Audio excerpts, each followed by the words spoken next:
Hashem, bien sûr. Ben, amène tes enfants au Beth Midrash, Aurel. Il y en a qui font ça. Ouais, il y en a qui font ça. Et Dan, il a fait ça, et l'autre aussi, il a fait ça, etc. Julien, il a amené son machin. Donc, on est dans Pirkei Avot, donc les Nishmat, la Halim, de Perek He. Joseph Avner Ben Rachel, Comment? de la famille qui est tombée. Joseph Avner Ben Rachel. Joseph Avner Ben Rachel Hashem, וכל החיילים שלהם לעילוי נשמתם. Shiva mine pouraniot. Donc c'est une Mishnah beaucoup moins rigolote. Elle est beaucoup moins rigolote. Cette Mishnah, ils les aiment pas, les gens. Shiva mine pouraniot. Il y a 7 types de punitions, Aurel. Punitions. Zbaim pouraniot. Ouais. Pouranout, c'est un désastre. Baïn leolam al Shiva gouffé averot. Il y a 7 types de punitions qui viennent sur 7 types de transgressions. Alors, bon, il y a une grande marloquette des commentateurs. Bon, en vérité, cette Mishnah, elle est coupée en deux, mais pour arriver au 7, il faut faire la Mishnah 8 et 9. Donc, celui qui n'aime pas cette Mishnah, manque de bol, il y en a deux. Donc, il y a toute une grande marloquette, comment on décompose les 7 types de Pouranout, les 7 types d'Averot. Je ne rentre pas dans ces détails techniques. Je vais m'intéresser plus au fond, ouais, que à ce problème de comment comptabiliser. C'est toute une question comment comptabiliser. Donc moi j'ai fait une comptabilisation d'après certains méfarchim, mais c'est une marloquette.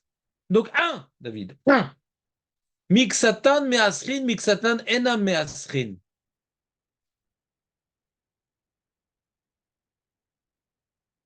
Ra'av shel batsoret ba, parce que mixatan revi, mixatan zverim.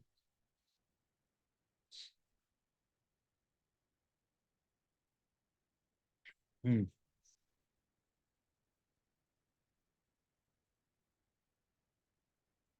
Tu as compris ou pas? Il y a un petit peu de gens qui font leur marser, mais il y en a qui font pas leur marser. Alors, il y a une certaine forme de famine qui s'installe. Rav chez le Batsoret. C'est que c'est pas la mort, mais il manque, ça manque. Donc, comme ça manque, ben, les riches, ils manquent pas et les pauvres, ils manquent. Donc, c'est Mida Keneged Mida. Comme il y en a un petit peu qui accomplit sa mitzvah de Maaser et pas tout le monde. Donc, le désastre de la famine ne va pas toucher tout le monde. Deux, donc, ça, on fait la lecture de la Mishnah, après on va faire un petit peu d'analyse, Blinéder. Gamrou Shelo le Aser. Non, là. Comment tu dis? On l'a dit ça, Mitzvah de rêve. Mitzvah, un petit peu, ils ont faim, un petit peu, ils sont rassasiés. Il y a un petit peu qui font la mitzvah, donc ça se s'applique pas à tout le monde, le désastre. Maintenant, Gamrou chez Lola Aser. Alors, ils sont pas du tout Meraser. Ah non, pourquoi être Meraser? De toute façon, ça sert à rien. Raav, Shel Meouma, Shel Batsoret, bah. Alors là, il y a une famine. Ah, c'est famine. T'as une mauvaise traduction peut-être? C'est quoi? Tu peux nous dévoiler, c'est quoi ce livre qu'il faut, dans les meilleurs des cas, mettre à la Gnisa? Ouais. Montre-moi le livre, je sais, je m'appelle. C'est le téléphone. Le téléphone. Ouais, il faut mettre la Gnisa. Faut sévir, faut sévir. Oui, mais Ouma, c'est la panique. La panique. Véchel Batsoret. Sur Batsoret qu'il a traduit, pas sur Rahav, David. Batsoret, c'est la famine. Parce que ça vient de l'araméen Batsir. C'est quoi Batsir? Marco?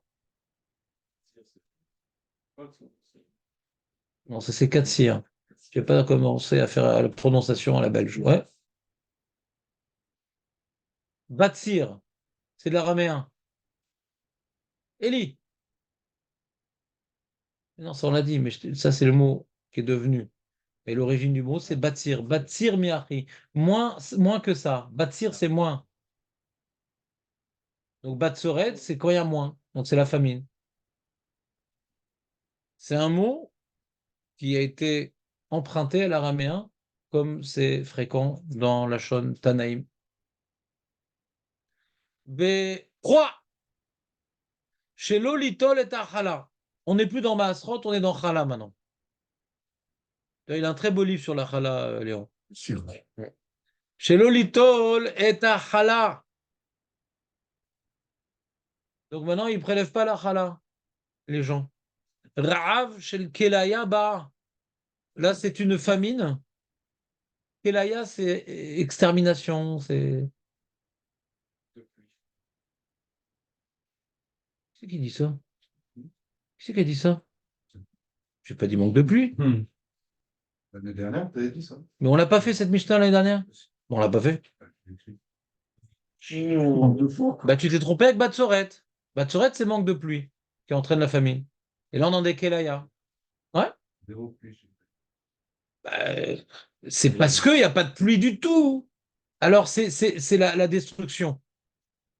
Non, non, là, tu t'es trompé. Pas de pluie du tout, c'est une interprétation. De toute façon, Nathan, quand tu écris ce que j'ai dit, ouais, on a deux rabbinim en présence. Ouais, c'est comme ça. Il y a une interprétation obligatoire. Kelaya, traduction. Ouais, la Shon Khalil, il ne reste plus rien. Kilayon. Alors, j'ai dû t'expliquer, c'est pas l'année dernière, parce qu'on l'a pas fait l'année dernière.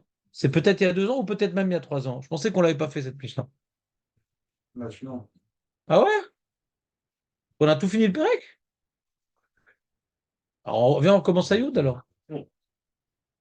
Et donc, Kelaya, ça veut dire Kilayon, il n'y a plus rien. Plus rien. Vaïchoulou Hashamaim, a été terminé le ciel. Vaïchoulou. Quand tu dis Yechlou, c'est qu'il a tout mangé, il n'y a plus rien. Ouais.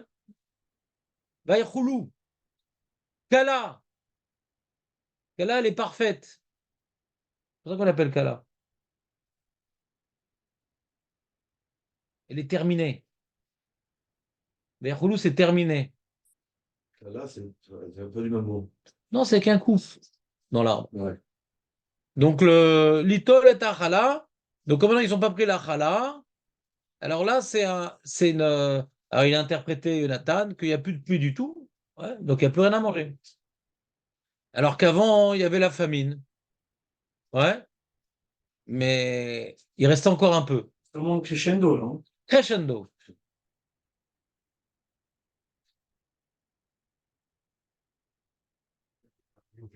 Et là, tu vois, on change de sujet parce que la tournure de la phrase est différente. Deverba la'olam, al mitot amorot batora, shelo misuru li beddin, val perot shevi'it. Dever. C'est quoi Dever?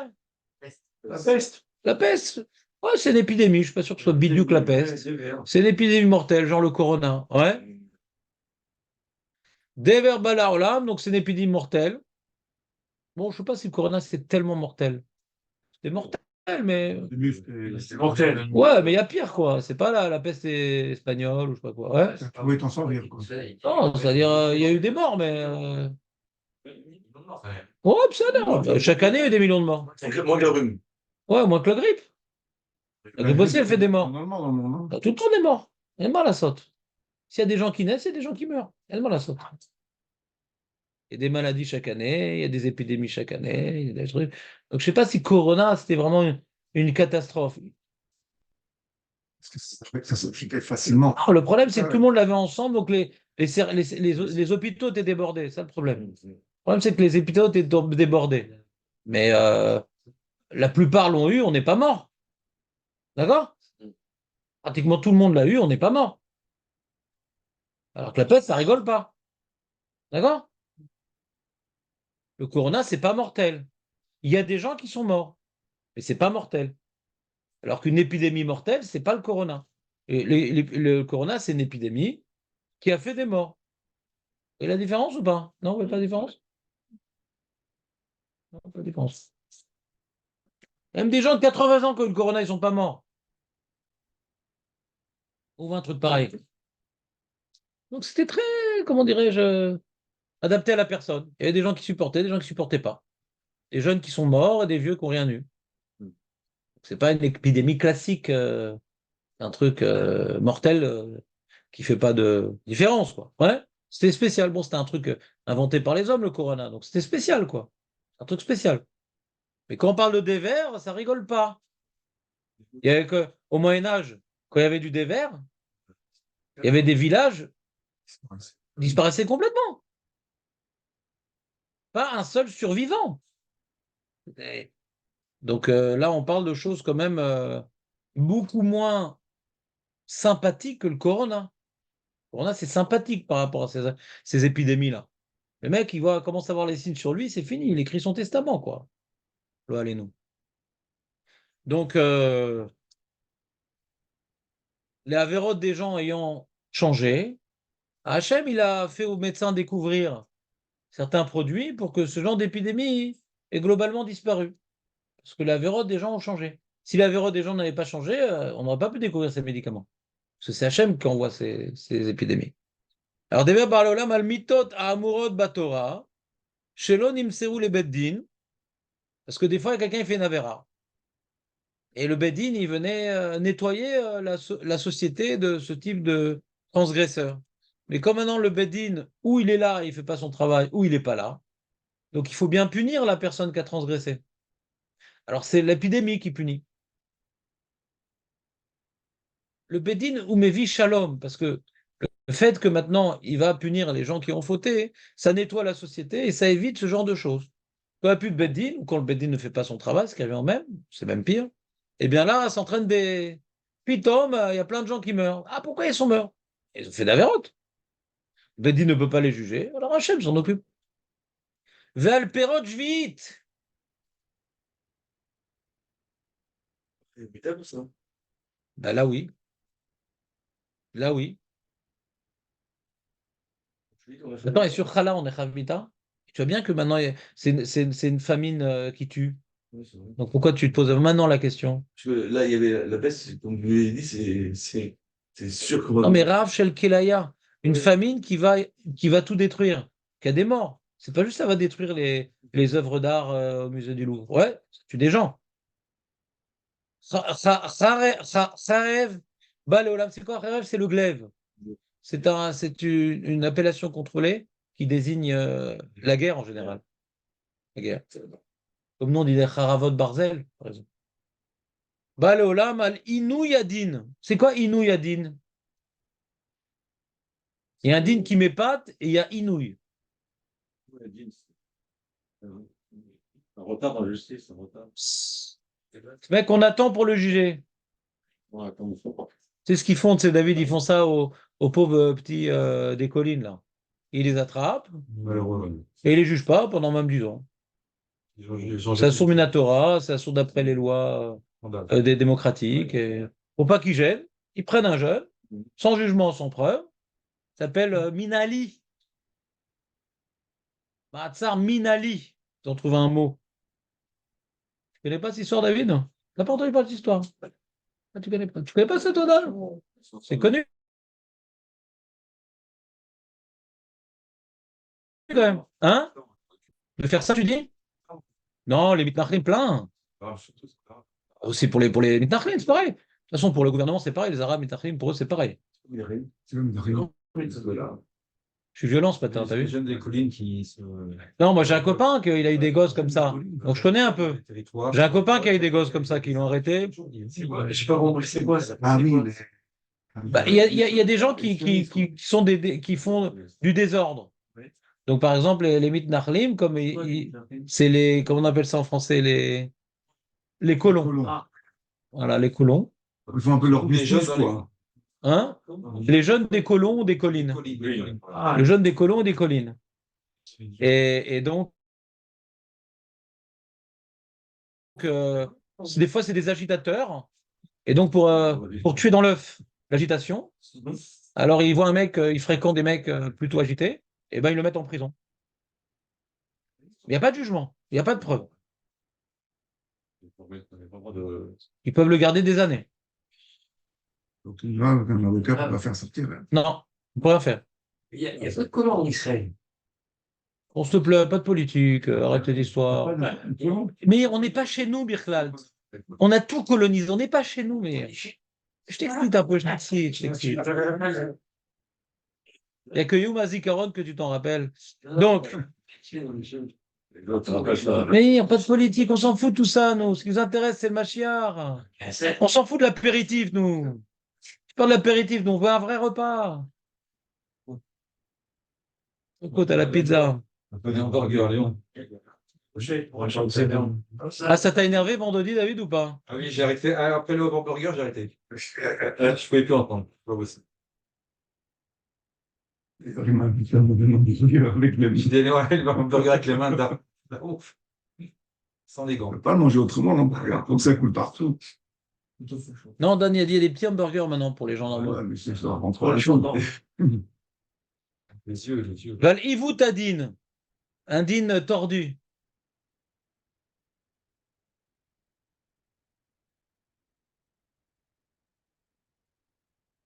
Comme mon gendre, on lui a coupé une partie du pied parce qu'il a fait un accident. Et au Bitor Lomi, normalement, on donne beaucoup d'argent. On dit non, toi, comme tu es avraire, et donc tu n'es pas quelqu'un qui a besoin de travailler physiquement, donc on ne te donne pas d'argent. Pourquoi? Il n'a pas reçu d'argent. Il n'a pas attaqué. Faut qu'il ait le temps, il étudie beaucoup, le pauvre. C'est l'argument officiel en plus, c'est pas mal. Ça s'appelle la discrimination. Ivout Adin. Mais bon, c'est pas le cas de la Mishnah, parce que là, on parle qu'il y a des punitions ici. Il n'y a pas de punition. Hachem, il est miséricordieux avec nous. Vel Amorim Batora Shelo Ke'alacha. Amorim Batora Shelo Ke'alacha. Hachem Ishmor. C'est des gens, ils t'apprennent des halachot, ouais, ou des drachot et tout. Ah, je suis pas d'accord avec cette takana, ou je pense que il faut expliquer l'halacha comme ça. Ils inventent des choses.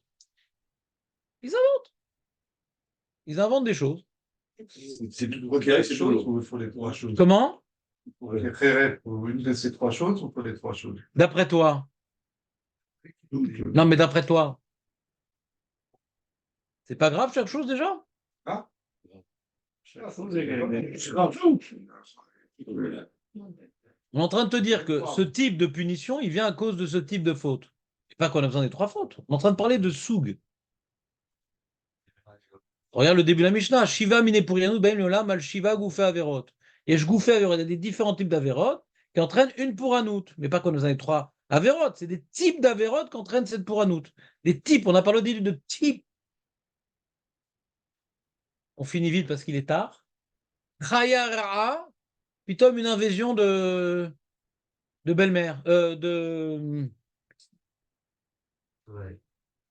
Là, il a eu les guêpes. Les guêpes. Chaya ra'a. Trop long. C'était des frelons. Oh. Faut pas frôler les frelons. Une maison moustique à la plage. De moustiques? L'année dernière, il y a Non, deux, ouais. Non, mais là, les soldats, ils sont tombés sur un nid. Ils ont Ouais, ils ont été blessés gravement. été blessés. Ah, Ah ouais. Regarde. Et donc, on savait que les Arabes y piquaient, mais même les frelons, il y a des Arabes là. Incroyable. Alors, Yachaya ba leolam al shvuat shav, val chilul Hashem. C'est quoi shvuat shav, Eli? Ah, je jure en vain. Ou alors, c'est quoi? C'est sur quelle boisson? Donne-moi un exemple. Pour d'autres. Quoi? En vain. Je jure en vain, non? C'est quoi en vin? Ouais, un peu. Inutilement. C'est quoi? Inutilement. Pour rien, pour rien. Je jure, j'utilise le nom de dire ce verre est un verre. Voilà, c'est ça. On sait que c'est un verre. Ouais, c'est Pourquoi tu as besoin d'utiliser le nom d'Hachem pour ça? C'est un mépris. Oui, je jure. Je jure, ouais. Mais Shem Hachem, ouais. Je jure sur la réalité divine, ouais, que ce verre est un verre. Tu n'as pas besoin de dire ça. On te croit, on ne te croit pas, mais c'est pas important pour eux. C'est pas important. Hachem est important. Ce verre n'est pas important. Donc tu rends Hachem aussi important que ton verre. Ou que ta discussion avec le mec. Tu dis? Hachem, c'est le problème, c'est qu'il y en a qui disent sur ce Shabbat, des trucs comme ça. C'est quoi sur ce Shabbat? Vas-y, je connais pas les expressions de Nathania. J'aime beaucoup sur les C'est ceux qui pleurent. en Tunisie, ouais. La Torah.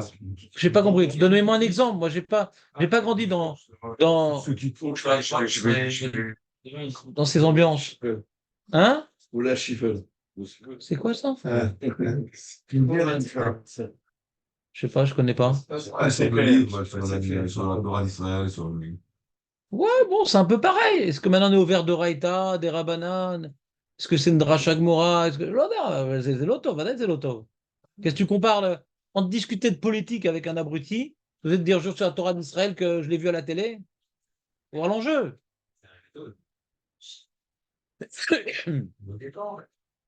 Ah, vous n'avez pas le charrier tous les jours, c'est mon rôle quand même. Voilà, il est arrivé.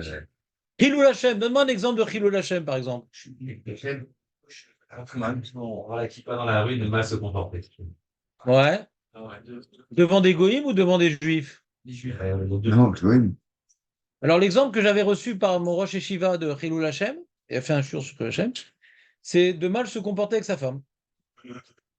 Vous êtes dans la rue, et tu vas au shiur le matin, et tu dis la Torah, ouais, et tu t'énerves, tu parles mal, etc. Pourquoi c'est ça que ça fait depuis que tu dis la Torah, tu es nerveux, t'es antipathique. C'est ça la Torah? Pas besoin d'être dans la rue pour faire Chilul Hashem. Le plus grand Chilul Hashem qu'on peut faire, c'est à la maison. Si on est quelqu'un qui étudie la Torah, c'est pire que le Chiloni qui habite en face, par exemple. Donc oubliez la rue. Le chef, c'est face à quelqu'un. Oui, face à la femme. Je le vois. Elle me voit, la femme. Oui. Sauf quand je prends la potion qui me rend invisible, sinon elle me voit. Je dis le chef par rapport à elle. Ben vadaï. Chilul Hashem, c'est que. C'est quoi Chilul Hashem? La Torah bonifie un homme. La Torah, ça bonifie un homme. Parce que la Torah, elle est émet. Hachem, il est émet. Il a donné une Torah qui est émet. Et comme c'est émet et c'est tov, quand on étudie la Torah et qu'on l'accomplit, alors forcément, on s'améliore. Comme maintenant, on étudie la Torah et on est pire que l'autre ou que ce qu'on était, il y a deux cas. Ouais. Ben c'est Chilul Hashem. C'est ça la Torah. La Gemara, elle dit. Ouais. Quand quelqu'un il s'est mal comporté, il dit malheur à celui qui l'a mis au monde, malheur à celui qui l'a élevé, malheur à celui qui l'a enseigné la Torah. Malheur. C'est Yotse. Donc, plus maintenant la personne elle est proche, plus le Chilul Hashem il est grand. Parce que le mec il t'interprète mal parce que tu as une kippa. De toute façon, le mec, c'est mal à saute. Il cherche à t'interpréter en mal. Lui, on s'en fout, lui, c'est un malade. D'accord? Il cherche des poux. Mais à la maison, il ne cherche pas les poux quand tu te comportes mal. Tu te comportes vraiment mal. Et je comprends pas, tu étudies la Torah, Karam et Nahagim. Tu salis, tu nettoies pas, tu trucs, machin. Karam et Nahag, t'évolues pas, Karazé. Alors là, c'est quoi la Torah? On ne doit pas évoluer un peu? Comme ça, il disait mon Rosh Yeshiva. Bonne journée, Meir. Tzlacha. Galout balolam al ovdei avodah zara, ve'al gilui harot hashfichut damim, ve'al hashmatat haaretz. Donc il y a 4 types d'avérotes qui entraînent la galoute. Les 3, on les connaît, c'est le premier Beth Amikdash a été détruit à cause des 3 avérotes. Donc les 3 fautes capitales, avodah zara, les mœurs dissolues et le meurtre. Et il y a écrit dans la Torah comme la faute officielle qui amène la galoute, qui est écrite dans la Torah, c'est la Shemitah. Qu'on ne respecte pas la Shemitah, c'est ça qui amène la galoute. Bon, on va s'arrêter là, hein. Il est déjà 9h. On ira la Mishnah demain, Blineder. On a fini Tosfot, je pense, non, Dan? Oui. Ben, fais-moi voir. C'est vrai.